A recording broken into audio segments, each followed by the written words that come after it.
Walking alone, the streets are empty. And I can see my own silhouette. I'm getting stronger, step by step. The clock is ticking, but there's no time for regrets. I've been flying from town to town, from London to Taiwan. I've been all around the globe, trying to protect your soul. We are heroes tonight. We will fly above the sky. We are heroes tonight. Yeah. We are heroes tonight. We will fly above the sky. We are heroes tonight.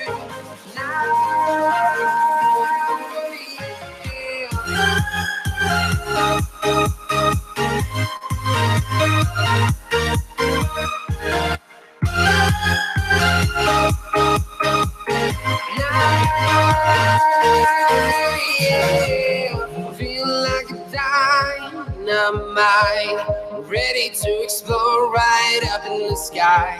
I need you to listen, I need you to hear, and don't show any fear. I've been flying from town to town, from London to Taiwan. I've been all around the globe, trying to protect your soul. We are heroes tonight. We will fly above the sky. We are heroes tonight. Yeah. We are heroes tonight. We will fly above the sky. We are heroes tonight. Yeah.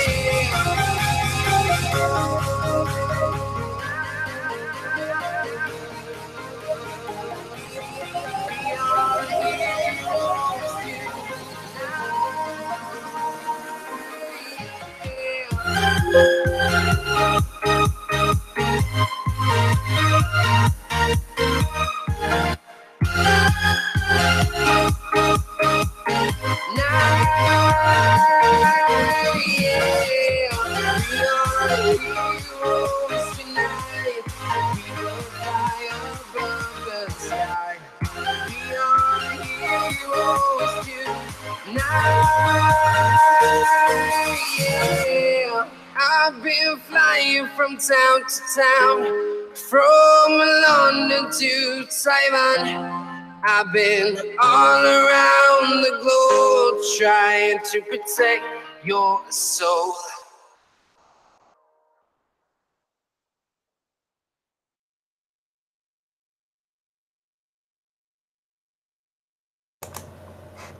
Welcome to the AfterMat, your source for WWE pay-per-view recaps.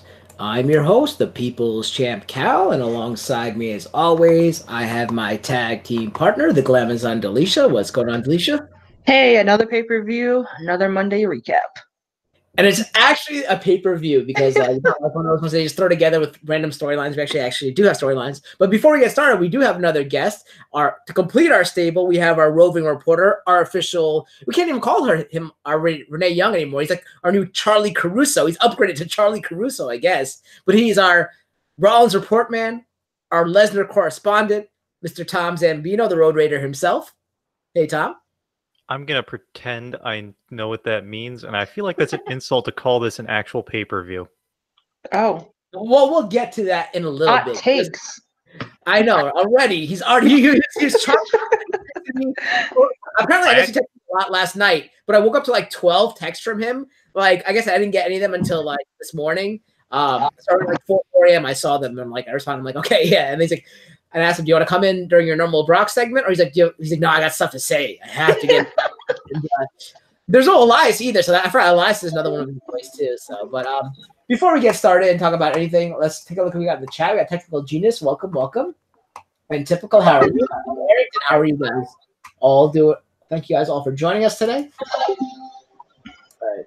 So, So what we're talking about today is Survivor Series 2018. I mean, I don't know how I feel about this pay-per-view because, I mean, as a whole, I'm not talking about the card or anything, how the format has changed. Because what Survivor Series, if you guys are new to wrestling, if you guys haven't watched the show last year, Survivor Series used to be more of a tag team pay-per-view where it's like a 4-man team or 5-man team against another 4 or 5-man team, elimination tornado style. Well, not tornado because they're not on the ring, but elimination style matches. And then they would have like 1 or 2 headline card matches with the Intercontinental Champion or World Champion back then. Now it's turned into Clash of Champions, right? So, well, Clash of Champions was a concept brought over from WCW where every belt is on the line in Clash of Champions. However, the twist for this is now since there's a kind of a brand split, there's a Raw champion and a SmackDown champion on either side. They fight for their respective. They don't fight. Their titles are not on the line, but they fight to see who's the better champion of the 2 brands. I guess at the same level of it. I guess that's the best way of describing it. So yeah, that's changed. I was gonna say it's like a mixture for if you've been around for the last couple of years, like a mixture of a traditional Survivor Series mixed with Night of Champions, a mix of bragging rights. So it's if you remember that old pay-per-view.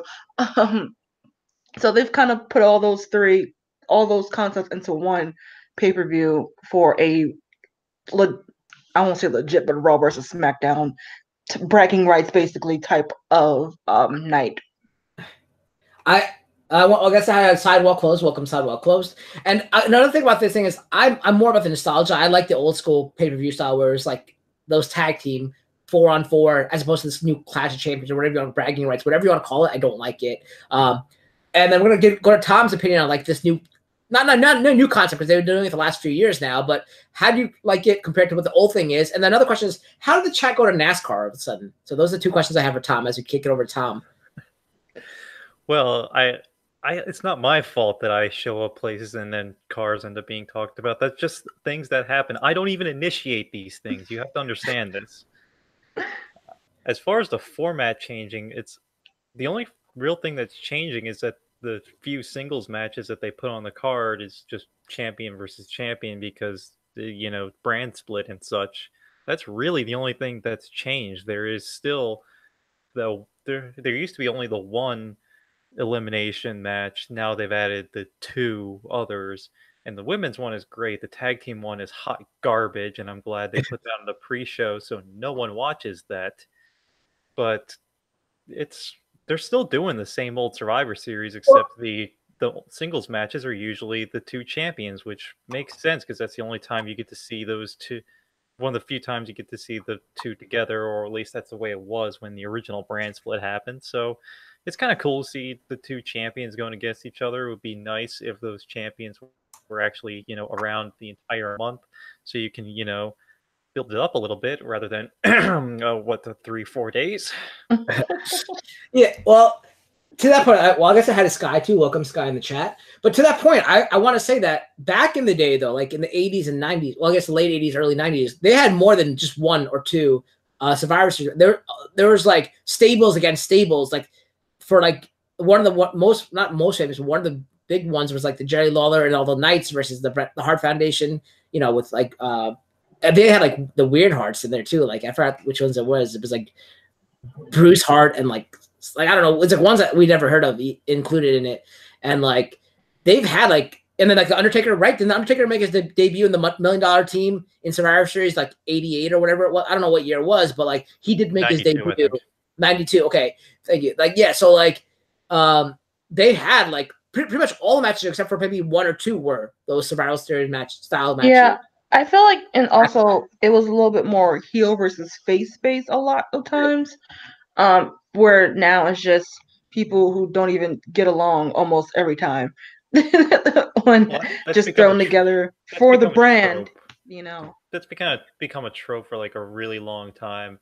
Even like back with the whole Cena Nexus thing, and even way before that, whenever they throw together Shawn Michaels, Triple H, and whoever the hell else they feel like putting on there, there's always sort of that discourse of the feuding team, and usually the most dysfunctional ends up winning. I remember like one year, like Shawn Michaels' team lost because they kept all arguing on the outside, and that's when Diesel finally turned on Sean or like turn face on Sean or whatever it was, but like there was something like that happened with that. Same thing happened to like Psycho Sid 1 year as well. But I guess we should jump right into it. And no one knows the pre-show matches like Delisha because she's pretty much the only one who watches the pre-show matches because I never know when it starts. I usually rely on Tom telling me, hey, is the pre-show start yet? And he actually once again did say, hey, what time does it start? And I'm like, actually, I think the pre-show's on right now. So I changed to it and it was like 2 teams left. So I completely missed the pre-show except for like, it was like Usos versus the Revival. So here we go. The pre-show match was people I probably can't even name. So I'm looking at the picture. I guess that's on the top. It's the Bullet Club. Or they can't be called the Bullet Club, right? So it's the Balor Club. I think it's Clones. Primo and Epico, who are surprisingly still employed. Yes. And then Big Time Gamer did say something about that. I think that might be Sanity. Yes.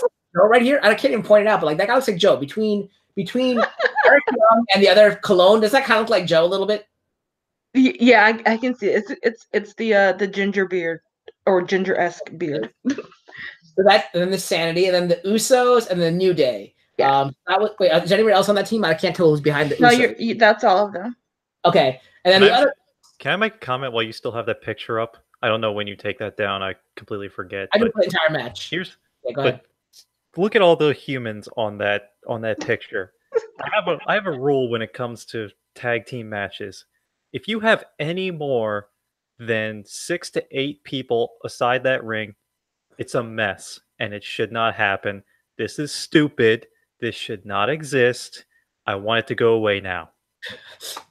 I agree with that. Then we have the Luchadors. I don't know what they're called, but I think it's like Sin Cara. I don't know if that's Sin Cara or not. But then there's like yes, Grand Metalik, and then Lucha Dragon dude. I don't know what his name is. I forgot his name. But then we had the Revival. I'm guessing. Is that the B team? Yes, it is. And then the Ascension, and then someone behind next to the Ascension. I don't know who. Oh, the Chad Gable and the other dude. Bobby Roode. Yeah. Bobby Roode. Oh, Bobby Roode's there? What? Yes. Okay. All right. Well, yeah. So, Delisha, if you'd like to take this match over, I have no idea what happened during this match. Yeah. Yeah. So, I was actually driving while this was on. Since they had it on the YouTube live stream, I just had it on in the background. So I wasn't really paying attention until I was able to park, and that was about the time when it was the New Day and the Usos versus the Revival and Chad and Rude. But from what I could hear, it was a pretty good match. The New Day came out first and did a kind of like hype the crowd up. And I feel like anytime you put the Usos in a New Day any sort of any type of program, whether it's against each other or teaming up with each other versus someone else, it's gonna be a good time. Like I said before, I was still surprised that Primo and Epico were still employed because we only see them maybe about twice a year when they're doing stuff like this. But also, like, I'll just say my thoughts on it is what I realized, as we said, probably this whole year, of how SmackDown just has the better, the more strengthened tag team division. I couldn't even remember who had the Raw tag team belt, honestly. And even though they were on the card for later on in the night. But I'll just say, like, well, the Usos wound up being the last remaining team and versus the Revival. So it almost became, for the last 5 to 10 minutes, a tag team match. And again, pretty good because the Usos always put in good programs and they won. And we'll talk about that win later on tonight. I mean, later on from that would be the story for the night. But actually, I was surprised with the crowd that was still there. I mean, that was there as they were coming in. They were pretty into it. I can only get a chance for New Day and Usos, but Sanity looked pretty good. Primo Epico just collect that check, and the OG Bullet Club still there. Ascension still there. B Team back to low mid card, I guess. And the Luchas, they're basically on 205, so they don't really play much part in Raw much, except for when they need to remind us that 205 is a part of Raw. But they're pretty good on 205 when I watch from time to time. And then the Revival's still there too. So Raw still got work to do. Yeah. I also saw like the ending where like I think it's the Usos versus the Revival at the end. I don't know how they won. I just saw the Usos raising their hands at the end. And I guess this doesn't count towards the pay-per-view because they only started the scoreboard once the actual pay-per-view started, so the pre-show didn't count. But the one thing and it's going to happen throughout the entire night. The one time, I guess there's how many of these matches were there? Three elimination matches. This one, the women's, and then the men's, right? So yeah. In 2 of the cases, they said, and you're sole survivors. How can you be a sole survivor if there's more than one of you? And I tweeted about that because it upsets me. They say it every year. How do they not understand soul? Maybe they say SOUL, like they have soul. All right, they got soul, they won. But like soul means one and only. Because that used to be a big deal back in the day. Like when I was talking about the old school Survivor Series, like when they had that, they're like, oh, you're a sole survivor. Now every match, whoever wins, you're the sole survivor. I think it'd be the whole team left. And they're like, the sole survivor is the entire Raw roster. Like that's how they basically say it. And I don't know. I think it's stupid. But yeah, so the Usos won. So that led off with SmackDown winning. Did that trend continue? I guess we'll see. Last 2 years, if you don't know, Raw has won the whatever you call it, overall bragging rights, I guess, because they won more matches throughout the card. But this didn't count towards the card for a reason you'll see, I guess, in a little bit. That brings us up to our second match, which I don't know which one it was. Oh, this is something Delisha would love to cover because... All right, so here's another thing. Delisha, I know you probably watch the... you usually watch the... Raw and SmackDown. Yeah, so you know the storyline behind it because I tried to look for the most updated picture. First of all, the original picture had this is the picture, but Mandy Rose, which is, I'm so bad at pointing on camera, right here, she was blacked out, or she was like grayed out. It was like a mystery person. And then like the day before, they had finally announced, oh, it's going to be Mandy Rose or something, whatever it was. So I was able to get the newest picture with her involved in the picture, which is right here. Okay, there. And then I come to watch the pay-per-view, and Ruby Riott and Natalya are not in it. This is so bad pointing at camera. But you know what if you don't know who they are, these 2 people behind me right here. Yes. What's the point? Whatever. Yeah. Those 2 people behind me. What happened? Why were they not there? Okay, so on the SmackDown side, as we all know, Becky Lynch could not fight Ronda because she suffered a broken face, apparently, if you believe WWE's recount, a broken nose, and a concussion, so she was not eligible to compete. So last SmackDown, all the women were called to the ring by Paige, and told Becky, like, who are you going to choose? She chose Charlotte, of course, because only her and Asuka were the only 2 logical choices anyway. And so since Charlotte was now facing Ronda, they needed another 5th team member, and they picked Mandy. Also, Naomi became the de facto captain, and she chose Mandy to be on the team. There you go. On Raw, apparently, sometime during the pre-show, Natty and Ruby Riott got into a fight because, you know, you might not know. Ruby has been taunting Natalya on Raw. I believe it was either last Monday or the Monday before. She snapped Natty's father's glasses. Oh, yeah, I saw that. In half. I mean, they're probably his real glasses. Come on, let's be real here, guys. And then Natalya attacked her I think she attacked her that last time as well. So they got into a fight, and then Alexa kicked them off the team, and then replaced them with Bayley and Sasha. Okay, so there you go. So she made the GM, being the GM, she made the smart move to strengthen her team, which so I guess go ahead and tell us what happened in the match. Well, you know I'm bad with these recapping whole matches.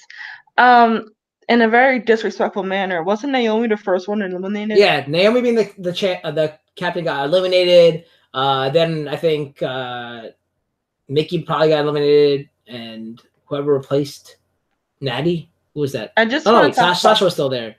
Yeah. So basically, the one thing you want to talk about is what happened to Nia Jax, right, when she came out, because I think I texted you guys about it right away. Yeah. Go ahead. Well, doesn't matter what order they got. What happened? As you know, it didn't even. It only came down to the end anyway. Well, Nia getting that delicious heat for taking Becky out of the Survivor Series match everybody wanted to see. She's reveling in it, so that's good. She's able to just move past the hateful comments. Although I've been reading up that it's kind of a trend for her, so maybe she might want to scale back on hurting people, or I don't know. Anyway, side note. So I believe it was her and Sasha, and I forget who was the last Raw woman? Asuka. Okay. Who was actually the sole survivor last year because she was by herself. Yeah. Okay, go ahead. Sorry. No, it's fine. I didn't think that they would let her beat Nia somehow of her being the soul survivor once again. So it's Sasha and almost said Natty. Oh, goodness gracious. And Nia against Asuka, and Sasha and Asuka are going at it. Nia's on the turnbuckle, and then Sasha goes up top rope. I don't know what she was going to do, but Nia knocks her off so that Asuka could pin her to eliminate her own teammate, so that Nia could be the one to try to get the pin, which she did with a I believe she won with a Samoan drop. If I'm not mistaken. Yeah, she had like 4 Hulk Hogan leg drops. I guess they're not Hulk Hogan leg drops because she didn't do the ear thing and bounce off the rope, so it was just regular leg drops. So they didn't have extra power. Yeah, she wasn't hulked up either. But I think Sasha was gonna go for her Eddie Guerrero frog splash. I put that in quotes probably. They're always so bad. But yeah. So then Nia did end up winning and becoming the sole survivor legitimately. I thought the finish was kind of stupid. Not the Samoan drop pinner, but or at least for a little bit more storytelling purpose, it would have been cool. I mean, because Alexa was on the outside as the captain the whole time. But even if it was just a little thing of Alexa like telling Nia to come here and then like have her like whisper in her ear, so it would seem like Alexa gave the order to take out Sasha, who she's almost kind of feuding with because she just had them attacked last week when they were trying to vie for those last 2 spots. So I mean, I just feel like it could have been more consistent storytelling on their part. I mean, but whatever. No, but I don't think they can do that because then like I don't think she wants to put the risk of her losing the match, knowing how good like Asuka is. Like you'd rather have 2 numbers is always better in Survivor Series. Why would you want to whisper to your own team saying, "Hey, let's screw ourselves over," kind of thing, you know? Yeah, but like I said, if it was Alexa giving the order just because she hates Sasha so much, it would have made a little bit more sense. No, but they should do that because if she's the team captain, she wouldn't want like it's like saying like if I'm the team captain of a basketball team, I wouldn't be like, "Hey guys, let's not play for the rest of the half." So like just because I want to get back at this person kind of thing. Like you'd want to win because it's your team kind of bragging rights and like you might lose your job because that's the whole thing that keep every Survivor Series, they always say, "Oh, if you're not a good GM or whatever, if you're not a captain, you're gonna lose your job." I don't know. That's Tom, what do you think about this? Well, the whole captain. Well, the whole thing is, it made sense because they're trying to really push this Nia heel thing, especially with all the boos she's getting. Pretty heel thing to just shove the face off the top rope and take all the glory for yourself. That's a pretty heel thing to do. So I thought it made all the sense in the world. That's what. Yeah, I agree with that. Okay, fine. It's only no, but do you understand what I'm saying from a captain's perspective? No, I get it. Yeah, so we're not trying to dismiss your theory. I'm just saying that's because as soon as it happened, like Tom and I think before that happened, I think I texted Tom saying like, hey, like what if Nia like tries to like what I think I said something like that, right? To be the own sole survivor and like take glory for this, and that way it'll be even more heat on her because she's the one who screwed Becky if she's the only sole survivor. I think I texted him that. Go ahead, Tom. Sorry to interrupt you. Oh, you didn't fully interrupt me, but yeah, that's something like what you said. I kind of wanted to pick up on what Delisha said about not hurting people. So Nia is starting to gain kind of the Ryback Goldberg type reputation. When those two were, especially Goldberg early on, I think the biggest problem with them back then was they were so much stronger than a lot of people that they had a hard time controlling their power, and they ended up either nearly hurting people or hurting a lot of people. And Nia is at least twice the size of every woman on that roster. Sometimes even, I don't know anyone's weight, but maybe up to 3 times the size of some. Like, if she screws up against Sasha Banks, she might break Sasha in half. If Bayley screws up against Sasha, it might hurt a little bit, but it's not going to hurt too bad.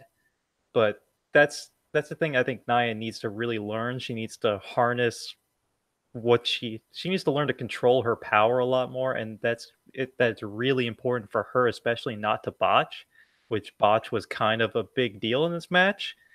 Just wanted to say how awesome Mandy Rose and Sonya were. They're great personalities, even though they're pretty sloppy in the ring.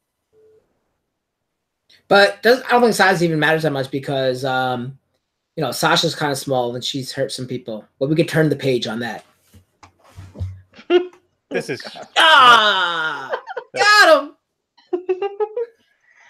But yeah, and like it wouldn't be like much of a big deal if it was like the BeABra situation where that was like I think the first time she had really hurt anyone. But like I think in the last I don't know if this was in the last year or in the last 2 years, but she's injured Bailey, she's injured Sasha, she's injured Alexa, she's injured Zelina, and now Becky. So it's like you need to err on the side of caution before you develop a reputation and then people not want to work with you because you're being sloppy. Yeah, you can go the Goldberg route or you can go the Ryback route. Eventually, Goldberg learned to control himself and not completely destroy every little person that he's going against. Ryback never learned and almost murdered CM Punk. So hopefully she goes the Goldberg route and kind of learns to control herself a little better. But I think for this match wasn't that bad. I enjoyed watching it. There was, like we said, there were botches and stuff, and the whole thing for Nia becoming more of a heel worked out well too. So overall, I thought it was a decent match. The next match we're going to turn to our Rollins support guy, who is Mr. Tom Zambino, and that's where we pitted. It was our U.S. champion Shinsuke Nakamura against the Intercontinental champion, who Shinsuke was representing SmackDown. And representing Raw was our Intercontinental champion, Seth Rollins, the fake Kingslayer. Take it away, Tom. So this is everybody's monthly reminder that Shinsuke Nakamura is still a thing and shockingly has a belt. Whoa. So I think I texted both Delisha and Cal this, even though I'm pretty sure the text didn't reach Cal until the morning. But this match was basically going to be a contest of two indie darlings that was going to be who can wrestle more. Who is going to do the most wrestling in this match? There is going to be so much wrestling, and there was. There was so much wrestling, so much indie things, all the wrestling. And so it started out with Shinsuke doing his ridiculous shtick he does at the beginning of the match where he just kind of dances around for like 10 minutes. And Shinsuke, I know you're trying to do this like ring mentality thing, but we got shit to do, man. Move it along a bit. So as per usual, the best part was whoever is facing Shinsuke makes fun of his ridiculous antics. Seth did the little crotch grab, come on thing, and obviously way more hilarious than Shinsuke ever does. Then, after about 5 hours of playing around, they finally got around to fighting each other, and a lot of wrestling ensued. I think I also texted Cal and Delisha this. Seth was an indie darling for a really long time, obviously, but he has adapted this game really well, and I think he has been able to display the WWE product a lot better than Shinsuke. And I think that showed in this match. Seth was in control most of the match. Shinsuke got a few blows in towards the end, but then obviously towards the end, Seth turned it around after kicking out of that running knee thingy. I'm not going to try to pronounce Shinsuke's finisher. Kinshasa? That one. That thingy. He kicked out of that one, quickly turned it into what used to be the curb stomp. They're not allowed to call it that anymore because things are no fun. And Seth put him away to remind everybody else that Shinsuke is just going to go back to the hole, whatever hole he was in, and Raw is more important. Where was Randy Orton? Not that like Delisha cares, but like where was Randy Orton? Isn't it like a big pay-per-view and he's a big name? I don't know. I just thought of him. There's another question I have for. He was out stalking random people in the parking lot, RKOing people. Oh, actually, I know who he waited for to leave the arena and then RKO. We'll get to that in the next match. But yeah, your thoughts on this match, Delisha? I thought it was a good match. I enjoyed it. I enjoy watching Seth Rollins, even though he takes my namesake. And he's an entertaining wrestler, though he ended Sting's career. So I'm kind of mad about that. But I do like Shinsuke, but like the thing is Shinsuke can't really talk on the mic, really. But I think turning him heel was kind of a mistake because everyone loved his theme. They still try to sing it, even though they put the whole thing about putting the rap over his theme is so that they can't sing it, but people still try to sing it. Raw regardless. And like I just think they hold him back. I guess maybe because he's the strong style. You don't want to hurt anybody. Just put him against another guy who's strong style. Get one of those people from New Japan to come in for a little bit and have them just beat the crap out of each other and don't hurt any of your WWE precious WWE product. Or if you want someone to leave the WWE, just like bring back Enzo Memorial for one match and have him take on what's his face Shinsuke and do like some stiff kicks and all that kind of stuff and not have to worry about that anymore. But yeah, go ahead, Delisha. What do you think about this match? Like I was texting Tom, I missed all the wrestling, well, most of the wrestling, because I was grabbing food. But I disliked Seth's shirt. It was very stupid. I am not a fan of the half shirt with two different things on it. I think we ran into this problem. I think last Survivor Series was. Yep. I think particularly with Seth again. He needs to just say no to that design. Just say no, Rollins. Just say no. But Del, he has to burn it down. I don't know what he's burning, but he must arson things. I don't mind him burning stuff down. Sorry, go ahead. Oh no, it's just that two-tone shirt that he has to wear for the half Raw, half Seth Rollins shirt. It's just stupid looking. Okay, 2 points to that. 3 points then, because go back to the shirt thing. The shirt thing is stupid. Yes, I agree with that. Number 2, I do love how the audience does the burn it down. It's very similar to like it's clobbering time thing with CM Punk, with the crowd started saying it after a while. But the third thing is he's very not like his namesake, the Kingslayer, because I guess he's a big Game of Thrones fan because for WrestleMania, I guess last year he came out as a White Walker.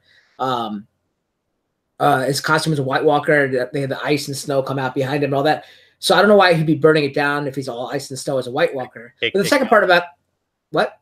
I'm not sure if you're oblivious to this or not, but the Kingslayer name is because he beat Triple H, who came out all. I know that. I just wanted to point that out. No, I know that, but he is a big Game of Thrones fan, and the whole thing about I'm getting back to the thing about the real Kingslayer, Jaime Lannister. The whole thing about him is that he stabbed.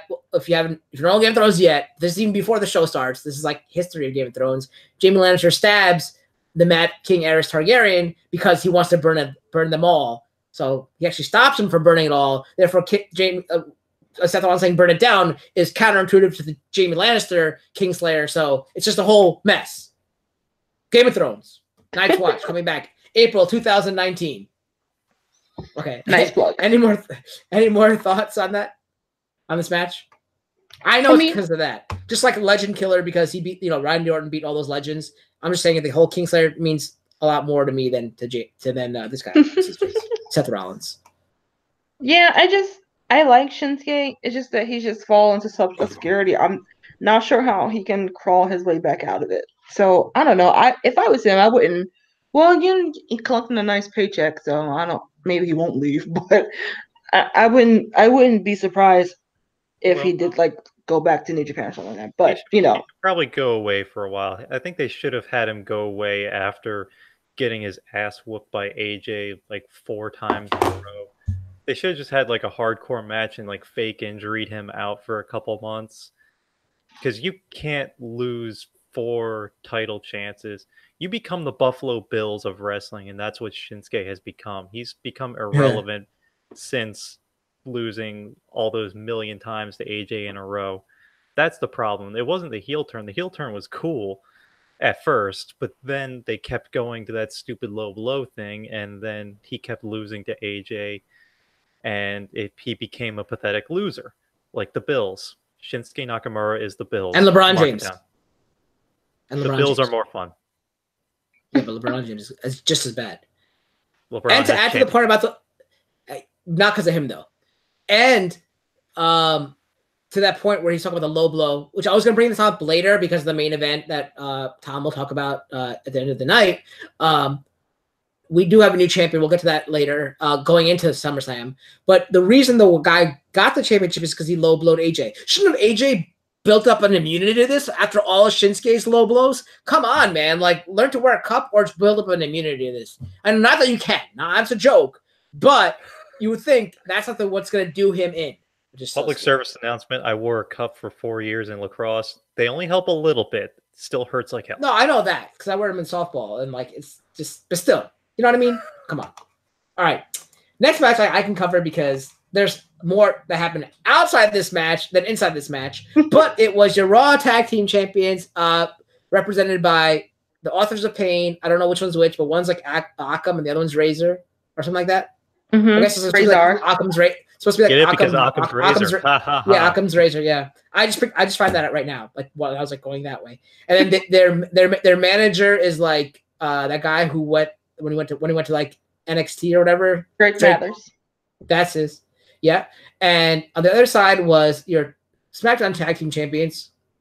Oh, by the way, Raw won the match before that, so that's 2-0 in favor of Raw. We should have had a little ticker or something. That would have been cool. Anyway, and SmackDown was represented by their tag team champions, Sheamus and Cesaro, with Big Show in their corner. Still to this day, I think they have one of the best entrances. I think that will be the next year's AfterMat Awards after WrestleMania. We'll talk about best entrances.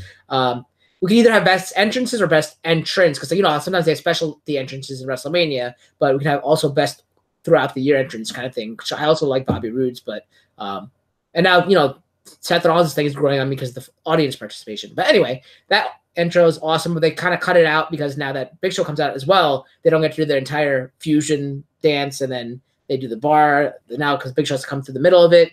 But I love Big Show. He's, you know, I met him and he's a great guy, so I'll always support him to this day. I don't know what happened in this match. I just kept seeing, like, I was looking at my Twitter feed and I saw that Enzo Amore. I don't know if this is real, but I saw it. I saw like a picture, like a blurry picture of him, and like, oh, look, Enzo's there. And then like 5 minutes later, my Twitter feed went off again. And it's like, oh, Enzo Amore gets kicked out of Survivor Series. I'm like, what? So I kept looking up all the videos of that, and I think I texted both you guys when it happened. But these two guys won because they did like their whatever their finishing move is called. They did it. Sheamus, surprise, surprise, Sheamus fights another pin again. So now Raw is up 3-0. But the whole story was Enzo Amore starting like the you can't teach that. Who's doing all that in the audience? Like, you can't teach that. And like, how you doing and all that kind of stuff. Getting the crowd riled up. I think he was very intoxicated. And he actually fell over and hurt people while he was getting tossed by security. So the police had to come and do an investigation. And then he tweeted out later saying like, still certified G or whatever, or still certified or whatever. And then he tweeted saying, I didn't know you couldn't vape in the Staples Center or whatever it was. And that was an allusion to like the fact, or reference to the fact that he got thrown off a plane the week prior to that for trying to vape on the plane and not refusing to put it away. So douchebag all around. There was a tag team match, where the Raw tag team champions end up winning, putting them up 3-0. So your thoughts on this? I'll go to Delisha first and then to Tom. Much like the crowd, I didn't care. I don't like, I feel like the bar's reign right now is forgettable. AOP, they wanted with the asterisk because, you know, it was 2-on-1, and they have, I don't know, I feel like they haven't really been really pushed much because they haven't really faced a legit tag team. I'm not saying that the bar's not legit. I just mean in general since coming up onto the main roster.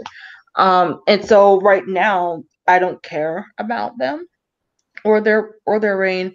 And I feel like we haven't seen the bar much on SmackDown. Even if they have, it's not memorable.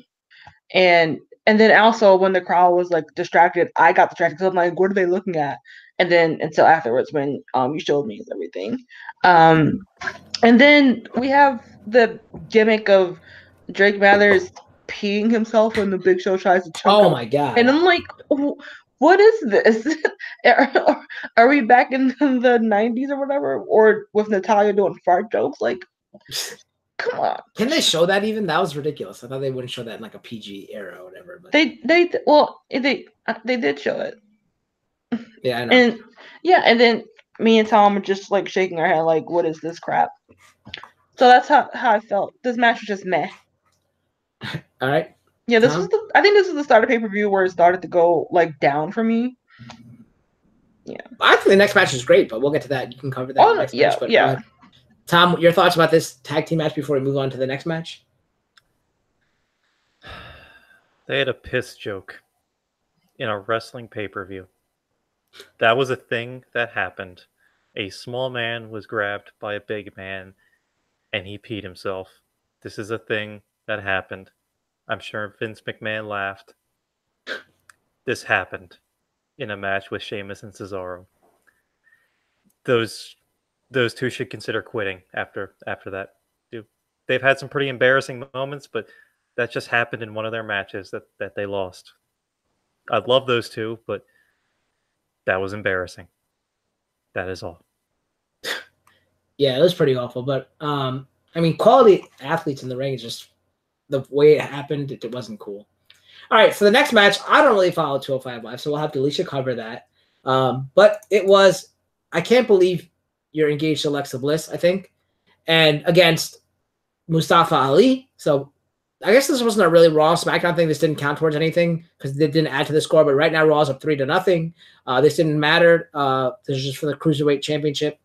So go ahead, Alicia, since you would know them better. This match I thought would have been on the pre-show on account of it was the one match that did not go into the theme of Survivor Series that they were telling.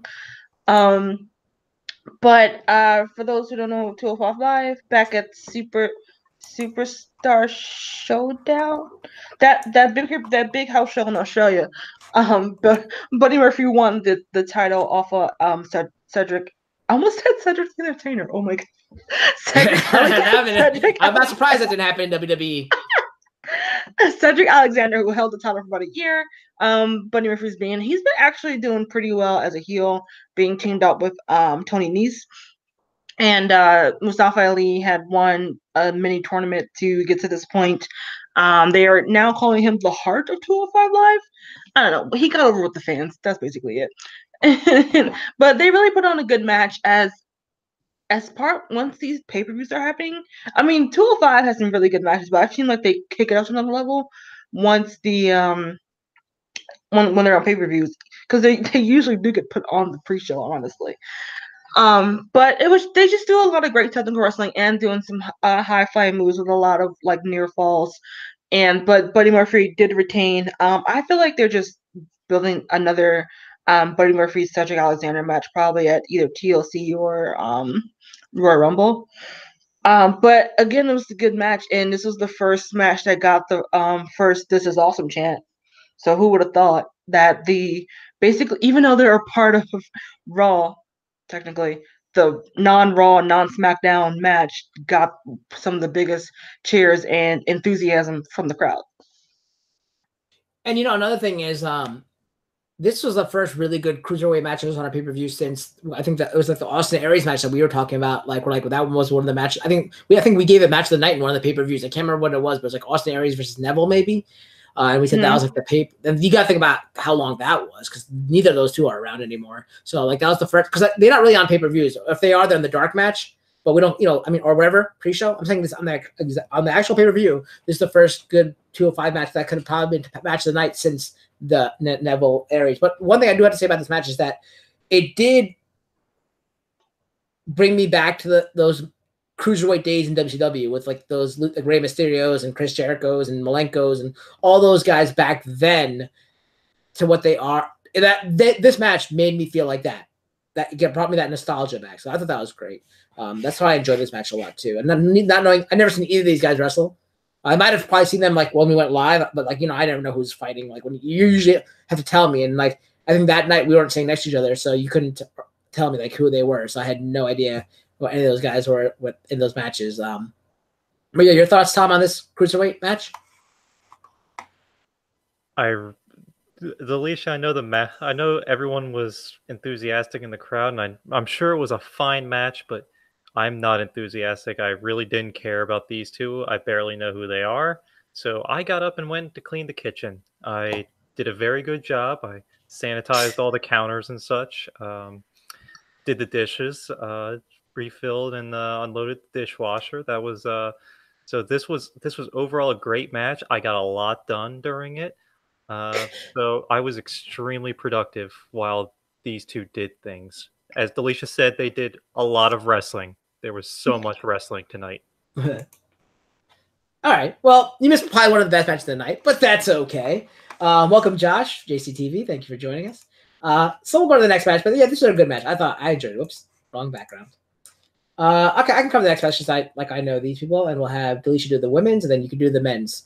All right, so this is the final, or the third and final, what do you call it? Like elimination tag team style match, representing SmackDown. I think the team was called like the Best in the World team, which is don't ever say that to me because that's CM Punk, not you, Shane McMahon. And the fact that you won that match, whatever that I talked about, whatever that pay-per-view we talked about on the first ever After Talk, I was so upset saying Shane McMahon cleanly beat Dolph Ziggler.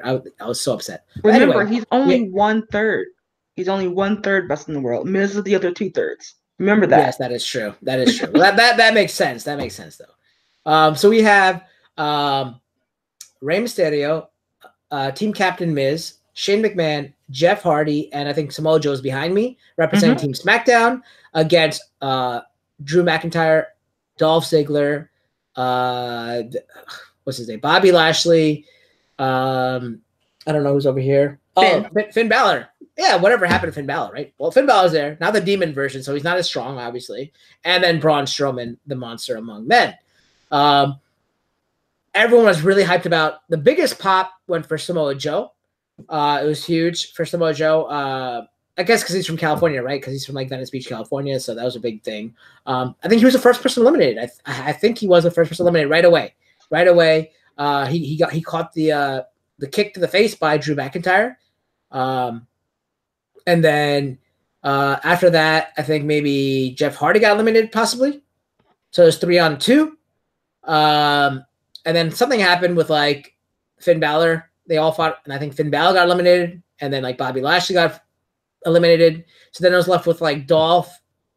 Oh no, I don't remember. No, Lashley survived. Lashley survived, yeah. It was just 3 big guys on that side, yeah. So Dolph somehow got eliminated. I forgot how. And then Braun just went to work and eliminated like the rest of the people. I forgot they put Braun through a table. Yeah, they put Braun through the table. Like it takes like 3 guys to knock Braun out, and then he's out for like 20 minutes. Just kind of stupid. So I don't know how people can like Braun because he doesn't really do anything except for like slam people and then get knocked out for like the rest of the match. I think Brock Lesnar does a lot more than Braun Strowman in matches. We can talk about that a little later. But yeah, I don't think Braun does too much in matches besides yell, going raw, fall down for like 20 minutes, and then come back and slam people. Or like, flip. He does cool stuff off the thing, like flip cars and flip all the rings and flip arenas and flip the world on the axis and all that stuff. That's kind of cool. But, other than that, I don't think Braun Strowman does too much. So I don't like how people give Brock Lesnar so much flack about that, but whatever. To each his own.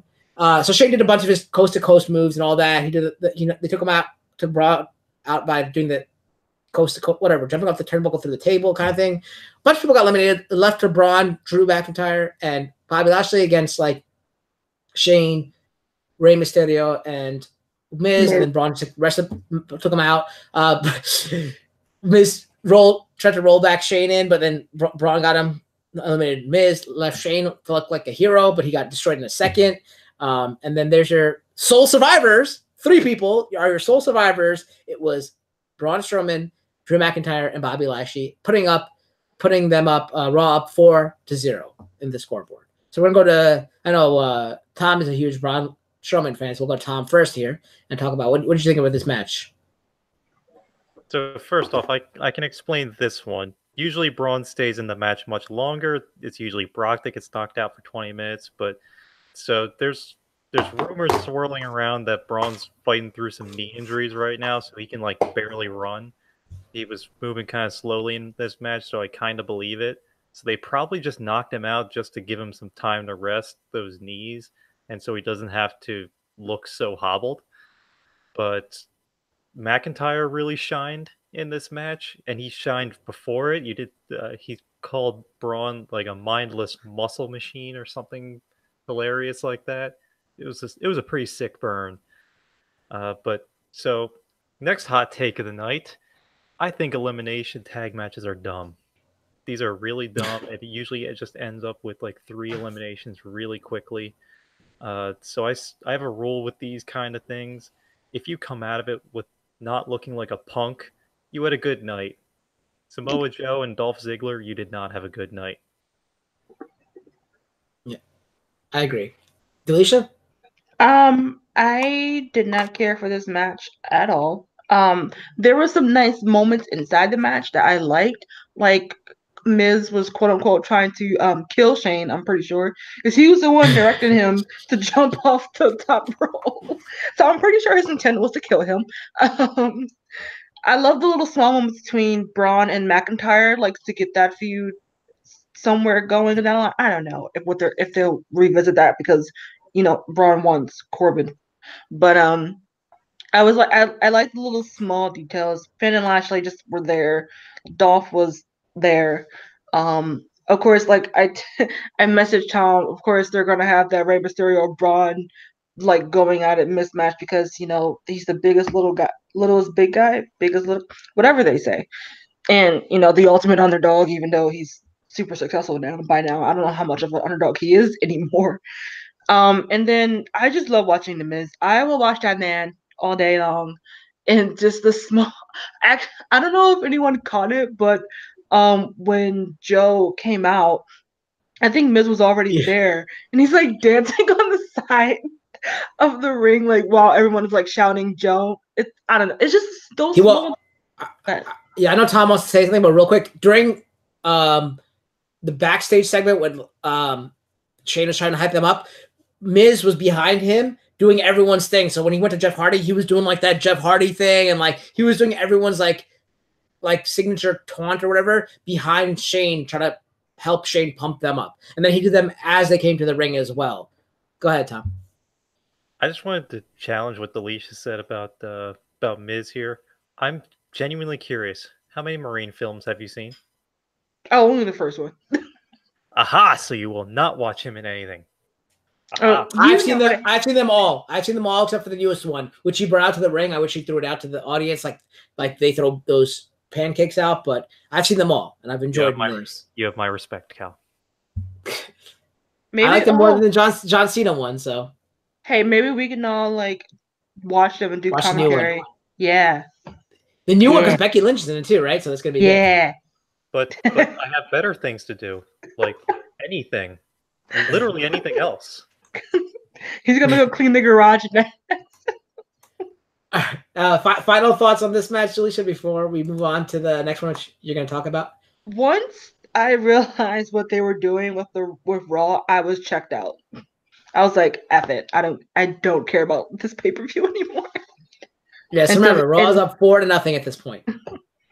That's how I felt at this moment. I'm like, I should have went to go clean my kitchen. That's what I should have did. Tom was probably there cleaning it for you. That's probably what it was. That's why it took him so long to come back.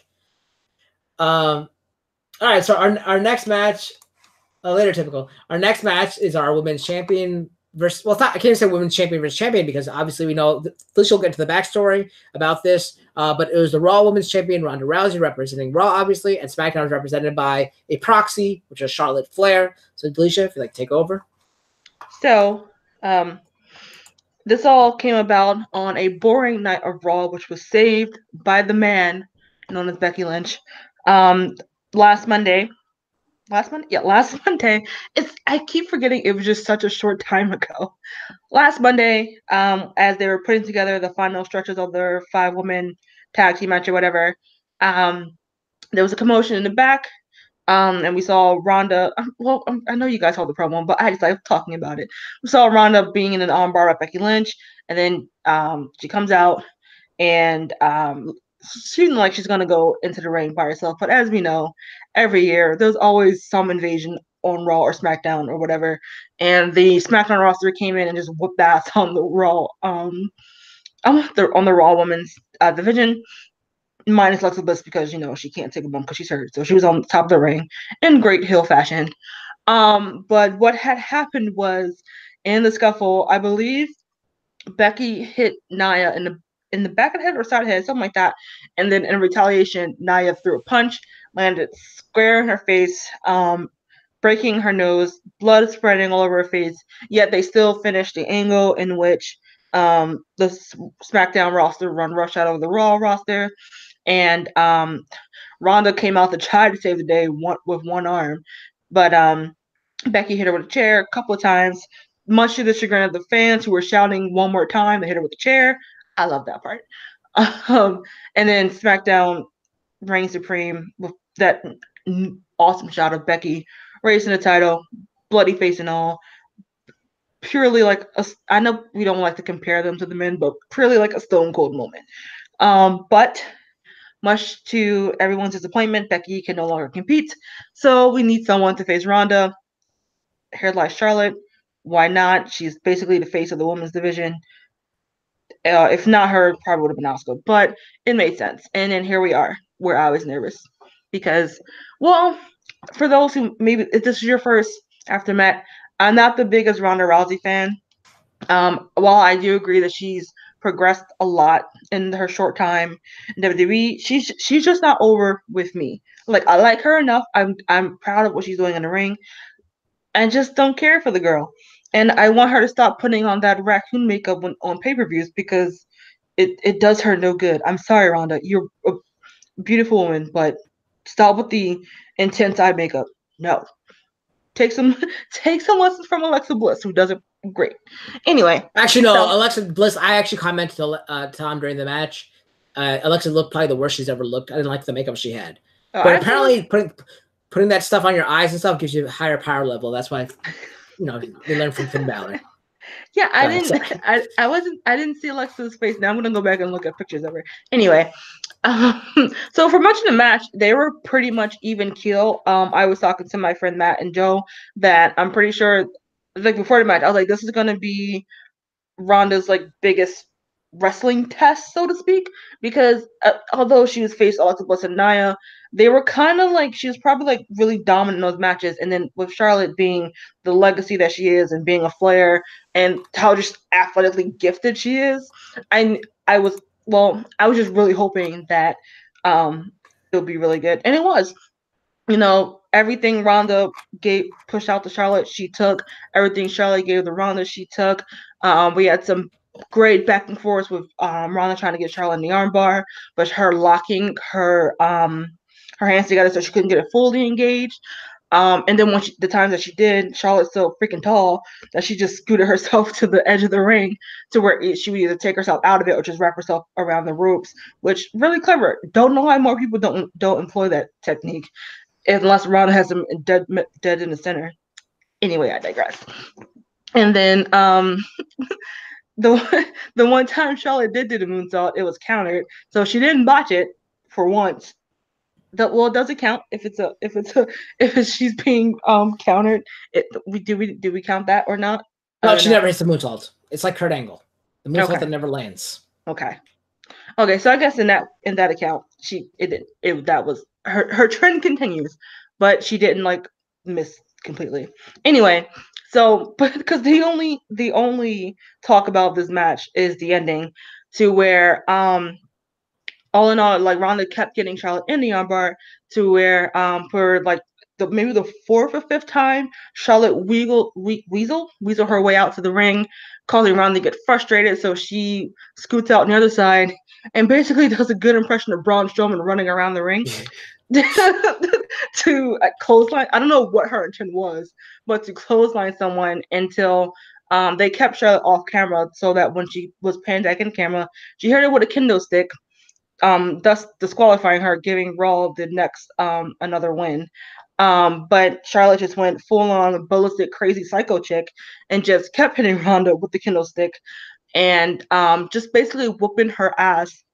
And I love that the referees were trying to take her back, and she just elbowed them out the way, which I'm really glad it did because Braun does that all the time.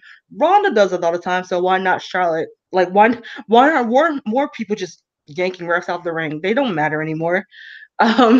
So she acted like she was going to leave the ring, came back, natural selections Ronda on her face onto a chair, and again starts beating her again until finally she told her she's not the baddest bitch on the planet. This is my throne, and then walked out the ring, thus putting the crowd on Charlotte's side for the first time this year, maybe. So we have, I guess, a heel turn. Well, Becky is probably now a face because she's gonna get cheered anyway. Maybe ? Thoughts? I just saw Dubs in the chat. Yeah, no, it was good. And she did hit her with some stiff shots. You can actually see the the aftermath of what happened.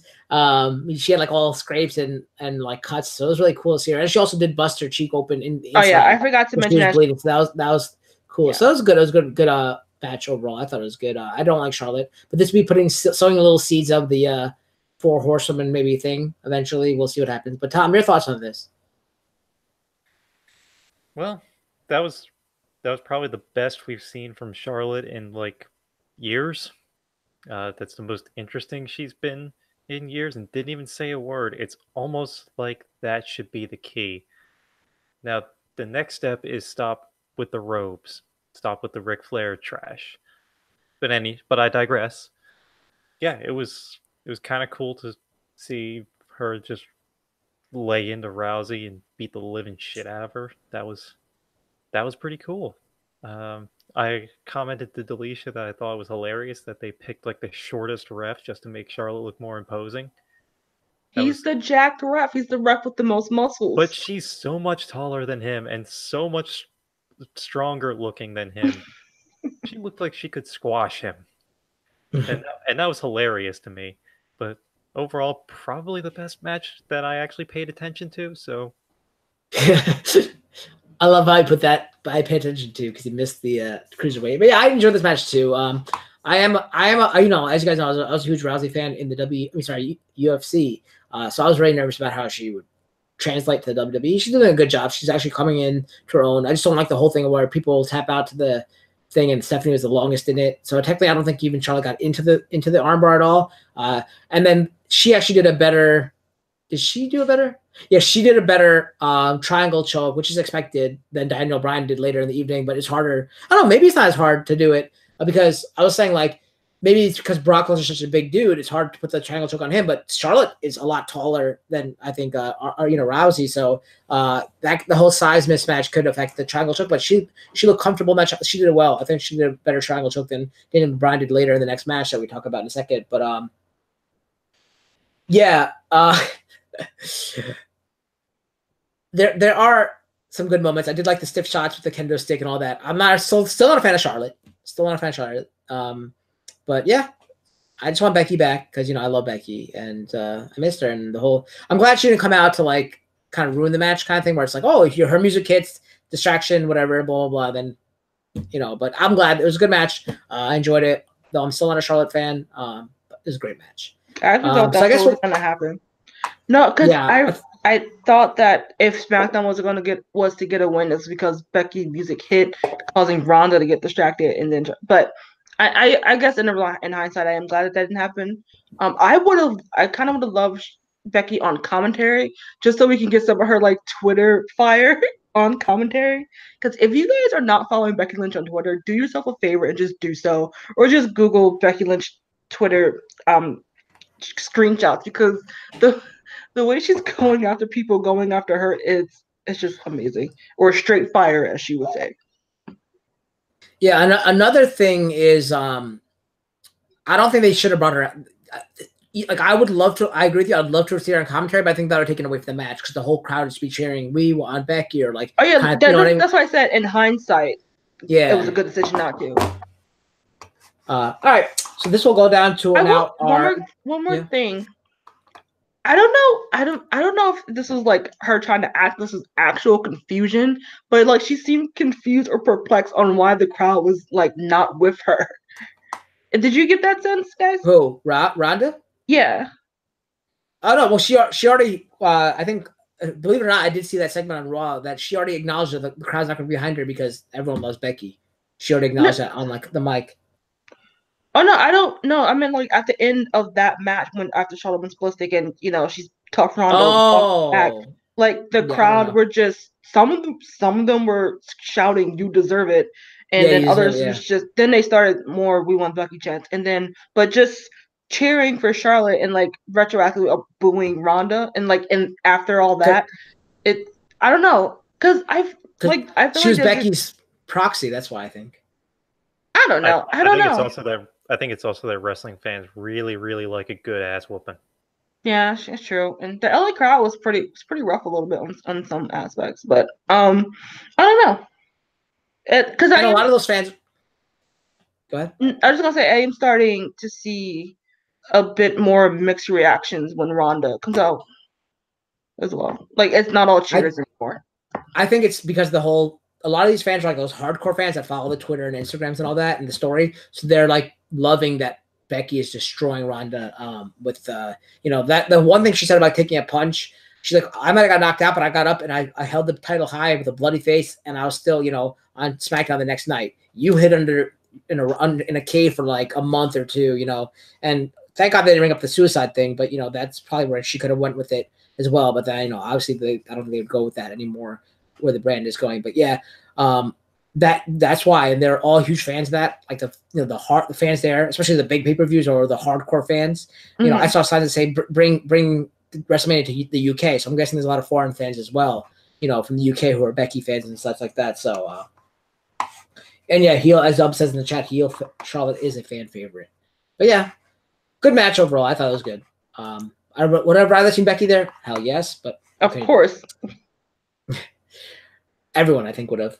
All right, so now we're gonna go to our roving reporter, our very own Tom Zembino, the Road Raider, who will bring us the Lesnar lowdown in the main event and the backstory about why is there a replacement.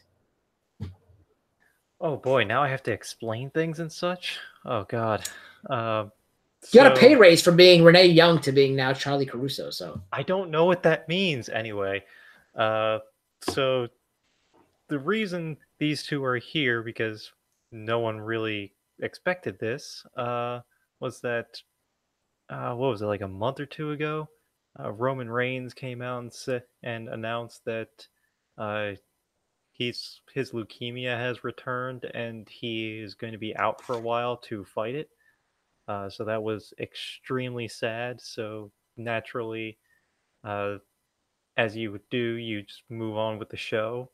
And they had Lesnar and Strowman for the championship, once again burying Strowman promptly to give it back to Lesnar. And I'm going to call it right now. They're just setting up for McIntyre to whip his ass come WrestleMania. McIntyre wins the Rumble, takes down Lesnar at Mania. Mark it down. So that's how Lesnar got here. Bryan got there. I don't know why. Because they felt like changing. I guess they didn't want to do AJ Lesnar Part 2. Maybe they were starting to see some backlash that they were just going to do that again. So they had Bryan take the title with like 3 days to go. So there was literally no build to this. They couldn't even play up the David Goliath thing. That's really all they had to go on. So they just kept saying it time and time again. And I'll be honest with this match. I think they realized they were under time and really dragged this one. So it just started off with Lesnar just wrecking Bryan for like 10 minutes. I don't know how long it went. I stopped paying attention after a while, to be perfectly honest, because I was bored and it was really, really dumb. But there was just lots of suplexes, lots of things. Eventually, I hear Bryan came back and almost won. That was a thing. But to be honest, I kind of stopped paying attention after the ass whooping. But eventually, Lesnar just kind of ended it, and we all went home. Lesnar wins, and WWE gives the big middle finger to SmackDown. Yes, then that ends the night 6-0 in favor of Raw. So Raw has won every major match which mattered, I guess. And the chat Dub is saying Reigns leaving gave birth to heel Ambrose, which is a good thing. So Delicia, your thoughts on this main event? Boring. No, this match made me so mad. Like, I know you don't really care about Daniel Bryan, but like for the majority of people, one, I will say his heel turn on AJ kind of made his character interesting again. So I was like, oh, okay, surprising. Let's see what we do with it. And then we got this bullcrap of a match, which, and for many people, should be a dream match or a marquee match. For I don't care about Brock Lesnar. This wouldn't be a marquee match for me, but for some people, this is a marquee match to see one of their beloved. Uh-oh.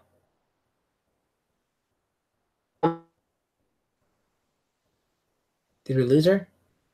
We might have. What happened? Oh, Okay, can you repeat that because you cut out? Oh, sorry. Like I don't understand why Brian was turned heel.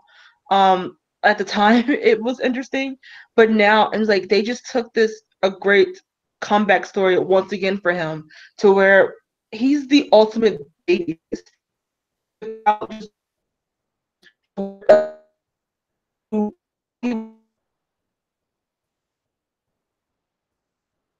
And being told no, and to now to just be to just go up against Lesnar and get decimated. I mean, yeah, he fought back for like 5 minutes, but it's I I don't understand. Maybe months from now I will, but in that moment, after the whole like, especially with this whole Raw being so dominant thing, I was done. I was like, I almost turned it off, but other people were watching, so I couldn't do that. So I didn't care. I should care about this match. I didn't care. I actually was in the kitchen during this match, for honestly.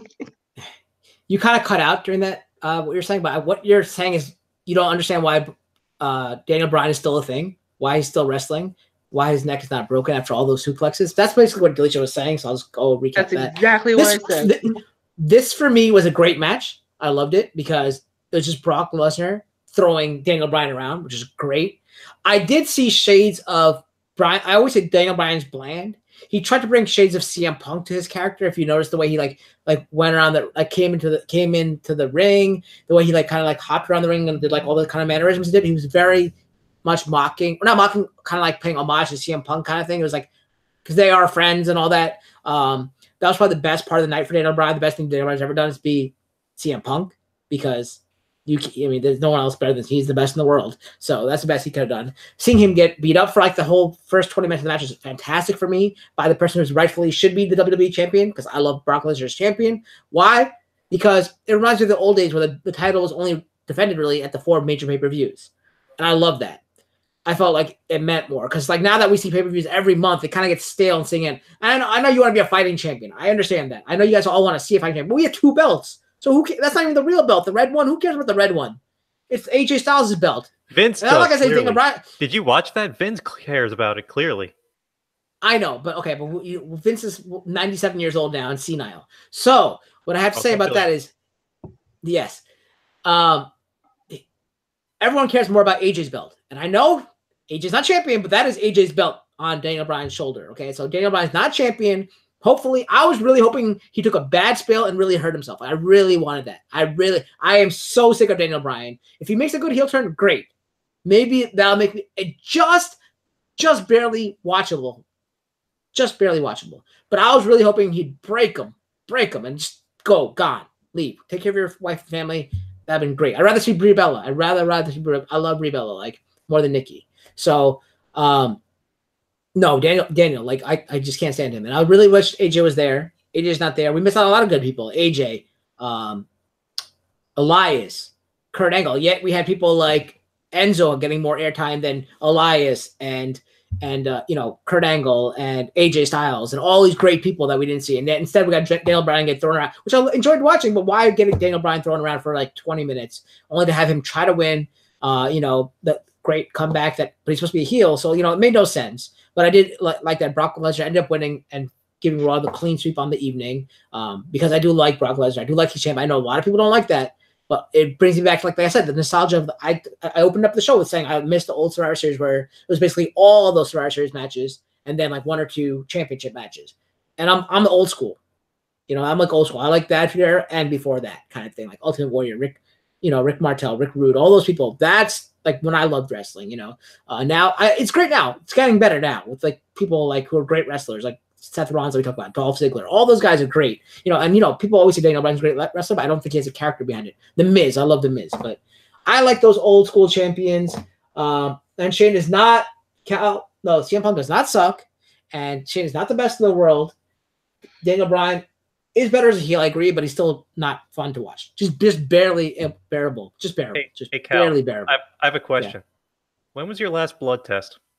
I don't think you can't draw blood from Superman. So your sodium levels are incredibly high right now. Incredibly high. Are you saying I'm salty? No. It's very You guys are salty dangerous. for hating on Brock Lesnar, for Brock Lesnar This is being very a dangerous. great champion. I Brock Lesnar is a great champion. don't mind the championship not being on the line. It's just that I don't. I know it's part of his shtick to like not care, but I think he's taking it way too far. I don't know. Like I loved Brock Lesnar during his first run when he had more of a personality and he was just getting that reputation as like the beast. But it's like now it's just he's a trope in and of himself, and I just don't care for him. And as far as the title not being defended, that I don't mind. I just want our champion to be more involved with the show, like being on it. I mean, he's been better at it with this last couple month or two than in past appearances. But I don't know. He much like Ronda. Like I get why people like he just over.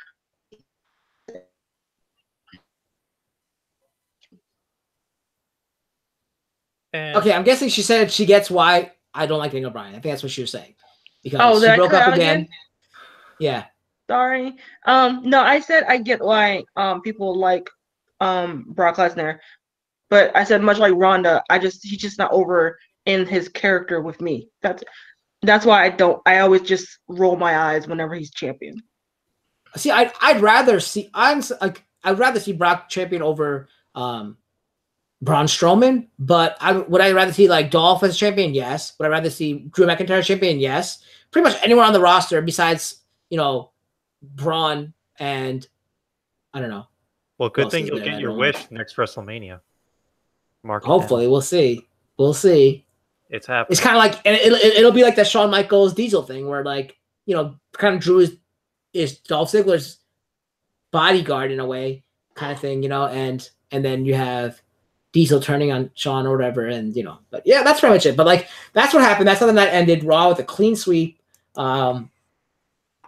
Unfortunately, we did not see Daniel Bryan get broken, but we'll go through our overall highs, lows. So we'll start with Tom, lows, high, and then overall grade.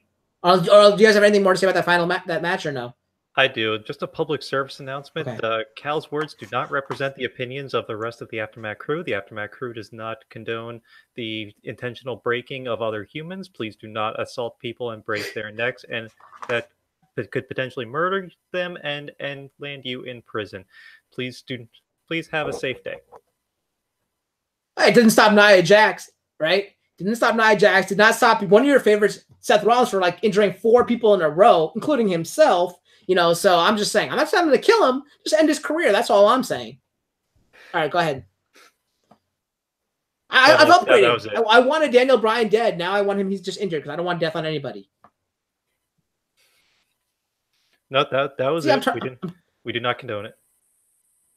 All right, so go ahead, Tom. What your low point, your high point, your overall grade? You see, I'm having a hard time pick one low point because most of this entire show was garbage, and so I'll put the low point as the booking because Vince is especially salty because SmackDown has gained a lot of popularity. It sold for $1 billion for a reason. It's super popular. It's super high in the ratings. So naturally, Vince had to remind everybody who the boss is and make sure that his brand dominates. So the booking was the low point. The high point, there was only one high point. It was Drew McIntyre because he's damn cool. And grade, the only reason I'm not giving it an F is because Drew McIntyre is cool. It gets a D minus. Garbage. I wasted my time. I want my 3.5 hours back. I want it back. The D for Drew McIntyre. Survivor Series matches suck. All right, go ahead, Felicia.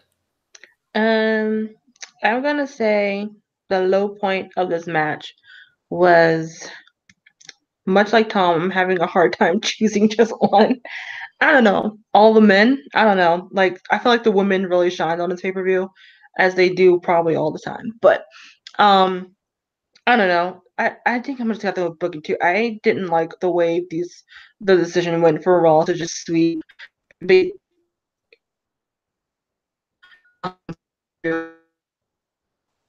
think Delicia's trying to explain how cool Drew McIntyre is.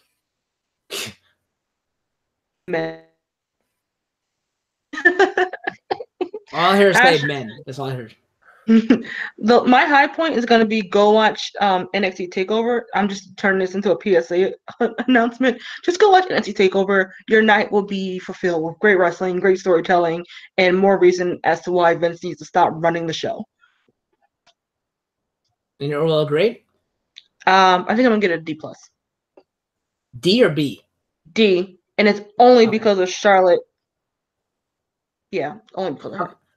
All right, so for my low point would happen to be the fact that we missed out on a lot of great people, like I said, like AJ and Elias and all those guys, and also the peeing incident.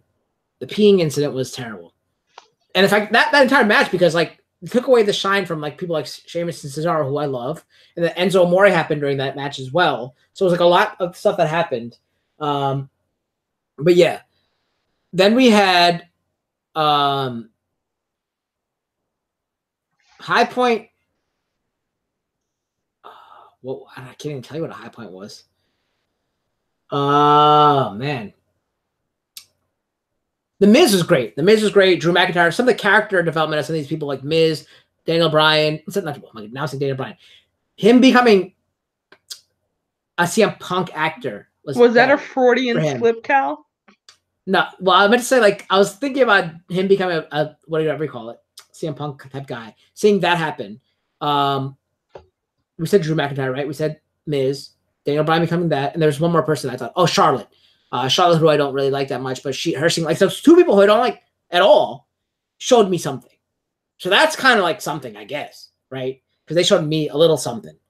So two people who I dislike showed me a little something, and then the two people who I enjoy a lot, such as The Miz and Drew McIntyre, also showed me a lot. You know, they showed, you know, they continue to do what they do. And two people who I do dislike, you know. Also, the cruiserweight match was great as well. But overall grade, I'd probably give it like C+, B-. I enjoyed it because, you know, watching Brock Lesnar win again was great. Yeah, that's about it. B for Brock Lesnar, B-. The minus comes for Braun Strowman, but the B is for Brock Lesnar. All right. So I'm so glad my negativity's rubbing off on you too. I'm glad my negativity is contagious. So we're gonna start with Tom and where we can find you and what you've been up to. You can find me places in southeastern Michigan, and also if you want to hear my random ramblings, Twitter @RoadRaider3. If you want to see eventual content, check out Zed Reviews. There might be things coming down the line. I'll let you know. All right. Down the assembly line? Car joke. All right. Anyway, go ahead, Alicia. You can find me on Twitter and Instagram @DeliciaRenee. You can find me here every recap of pay-per-views. Hopefully, TLC will be not as bad. Wishful thinking.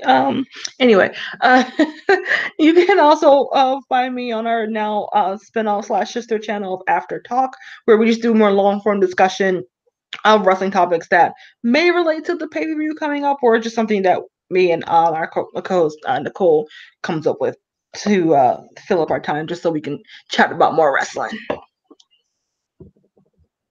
All right, yeah. If you haven't checked that out, you can find that on the Kingslayer Network. You can see their first ever episode. They talk about the Women's Evolution pay-per-view, as well as how the women have evolved since the days of Mae Young and Moolah, but more so starting from the Attitude Era on. So that was great to see, and they did a good, fantastic job in their inaugural episode, After Talk, and Crowning Evolution. That's what we called it. But yeah, as for me, I am the People's Champ Cal. You can find me here on the Kingslayer Network, usually streaming games 4 to 6 p.m. Eastern. I'm going to take this week off because I'm busy, super busy this week. The next time you'll see me is on Sunday, which will be my 1-year streaming anniversary on YouTube. So I'm going to have a 1-year special kind of thing, going back to the beginning, playing one of the games I started with. But always on Twitter @KingslayerNet. And like I said, and Felicia said, we'll be back on I don't remember the day of that pay-per-view. 17th. December 17th, I think. We're back December 17th for talking about TLC, I think it is. And then right after that, we might be having another episode of After Talk, like she said, talking about, we don't know what yet, but I'll be there in the corner with my little quips and my little thumbnails and such like that. But yeah, until then, slam all the haters and doubly slam Daniel Bryan and be the champion of your own dreams. We'll see you guys next time. Later. Later, guys.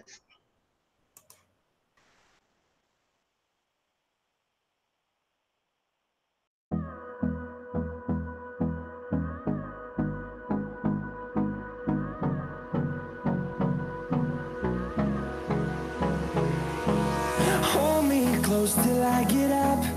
Time is barely on our side. I don't wanna waste what's left. The storms we chase are leading us, and love is all we'll ever trust. Yeah, no, I don't wanna waste what's left. And on we'll go. Through the wastelands, through the highways, till my shadow turns to sun rays. And on we'll go. Through the wastelands, through the highways, and on we'll go.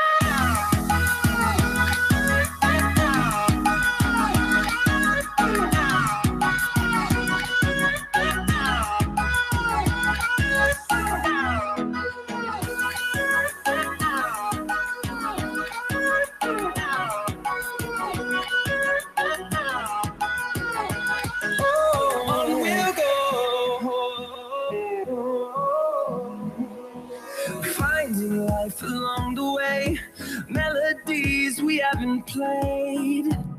No, I don't want no rest. Echoing around these walls, fighting to create a song. I don't want to miss a beat. And on we'll go. Through the wastelands, through the highways, till my shadow turns to sun rays. And on we'll go. Through the wastelands, through the highways, and on we'll go.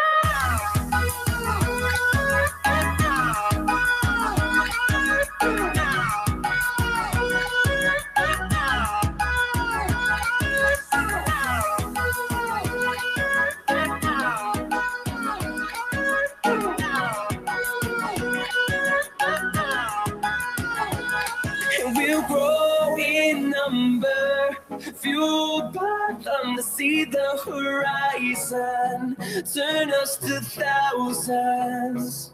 And we'll grow in number, fueled by them to see the horizon, turn us to thousands.